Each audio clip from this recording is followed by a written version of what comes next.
सच्चिदानन्दरूपाय विश्वोपत्यादिहेतवे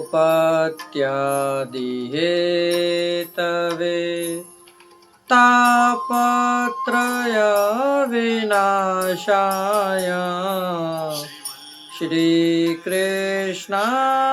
वयं नमः। पुष्टिमार्गीय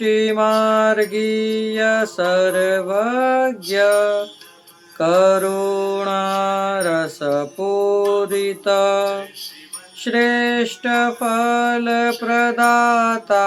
च तस्मै श्रीगुरुवे नमः। जय श्री कृष्ण, राधे राधे, जय श्री वल्लभ प्रियजनों। एक बार एक छोटा सा जयकारा लगाइए, बोलिए श्री गोसाई जी परम दयाल की जय।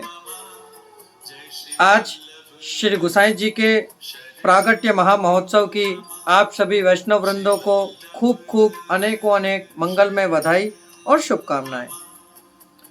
प्रियजनों, आज हमारे पुष्टि मार्ग में श्री गोसाई जी का 509वां प्रागट्य महामहोत्सव मनाने में आ रहा है। तो गोसाई जी के बारे में कुछ इनकी अगर जो हम चर्चा करने बैठे तो हमारा पूरा जीवन समाप्त हो जाएगा, परंतु श्री गोसाई जी की पूरी चर्चा हम आपको नहीं बता सकते, इसलिए हम कुछ सूक्ष्म आपको कथाओं का वृत्तांत बताते हैं।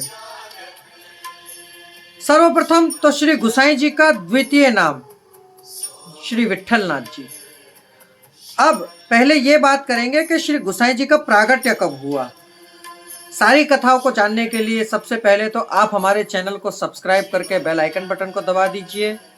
कमेंट बॉक्स में जय जय श्री वल्लभ अवश्य लिखिए, राधे राधे जय श्री कृष्णा भी लिखिए, और हो सके उतना हमारे चैनल को शेयर करिए, जिससे और लोगों को भी इनकी जानकारी घर बैठे ही प्राप्त हो सके।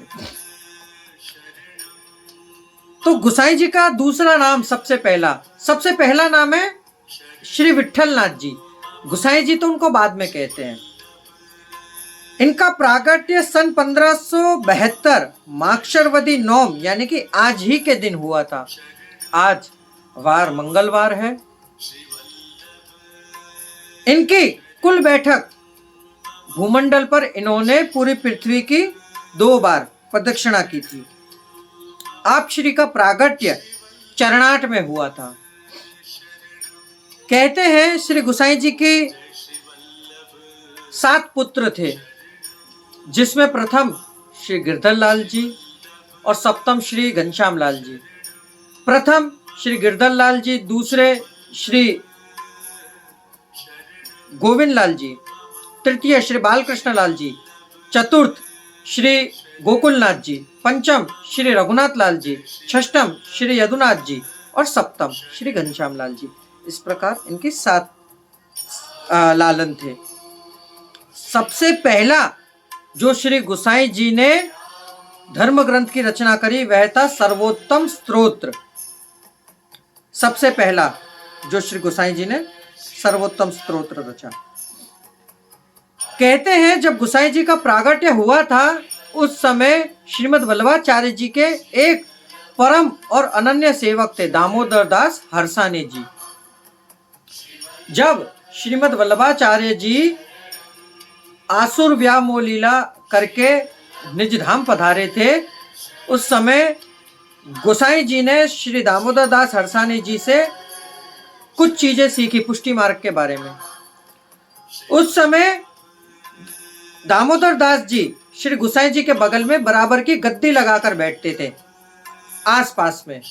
जैसे आज एक छोटी सी बात हम आपको बताएं कि मानिए कि एक बहुत बड़ी कथा हो रही हो और कथा में व्यास आसन के बगल में ही दूसरा आसन लग जाए और वहां पर वे दूसरे शास्त्री जी बैठे, तो क्या एक मयान में 2 तलवारें अच्छी लगती हैं? नहीं ना। दास का भाव हमेशा दास ही रहेंगे, दास का भाव दास जैसा ही रहेगा। गुरु पदवी पर बैठने का अधिकार श्रीमद् वल्लभाचार्य जी के वंशज श्री गोसाई जी और श्री गोसाई जी के वंशज उनके 7 लाल, और आज इस भूमंडल पर 387 बालक भूमंडल पर विराज रहे हैं। तो उनके ही आसन पर वही विराज सकते हैं। अन्यथा कई जगह हमने देखा है कि बालक जहां विराज रहे हो तो वहां वैष्णव आगे से चले जाते हैं। अरे बहुत बड़ी धृष्टता करते हैं आप लोग। जहां वल्लभ बालक विराज रहे हो वहां हमेशा नतमस्तक होकर जाना चाहिए। आप श्री के सन्मुख, आप श्री के पीछे से कभी पीठ नहीं दिखानी चाहिए। आप जैसे बालक के समक्ष से जा रहे हो तो पीछे उल्टे पैर आपको चलना चाहिए, या आपको सामने से जाना हो, बहुत ज्यादा जरूरी कार्य हो तो ही आप समक्ष से दंडवत करते हुए निकले। ये अपराध होते हैं, इन अपराधों को समझना चाहिए। उस समय दामोदर दास हरसाने जी को स्वप्न में श्रीमद् वल्लभाचार्य जी ने दर्शन दिए और पूछा, दमला तू श्री गुसाई जी को क्या समझता है? तब दामोदर हरसाने जी ने कही कि आपके पुत्र कि ना, तू इन्हें कोई और मत समझ, तू मुझे कैसा समझता था? तो कहे आप तो मेरे आराध्य, मेरे गुरु हैं। तो कहे ये वही हैं, श्री गुसाई जी भी पूर्ण पुरुषोत्तम स्वयं मेरा ही रूप है, तू इनके बराबर में गद्दी लगाकर मत बैठा कर। तब दामोदर दास जी इनके चरणारविंद में बैठना चालू किया।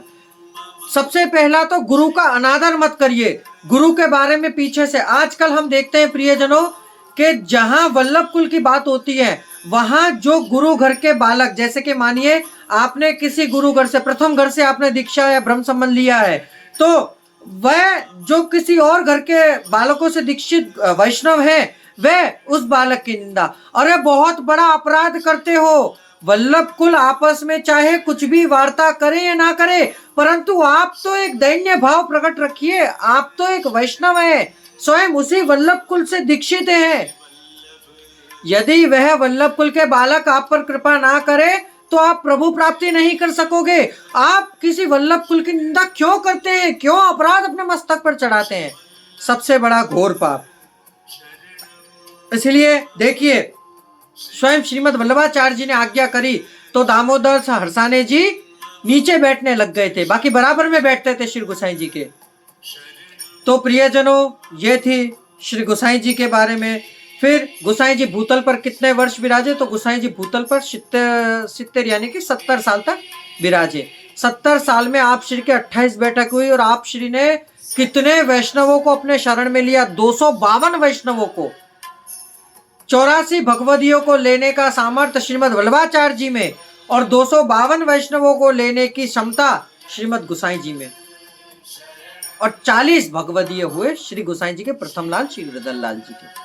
तो प्रियजनों, इस कथा को यहीं पूर्ण विराम देते हुए हम आपसे कल पुनः मुलाकात लेंगे। दास को आज्ञा दीजिए। जय श्री कृष्ण, राधे राधे, जय श्री वल्लभ, अस्तु।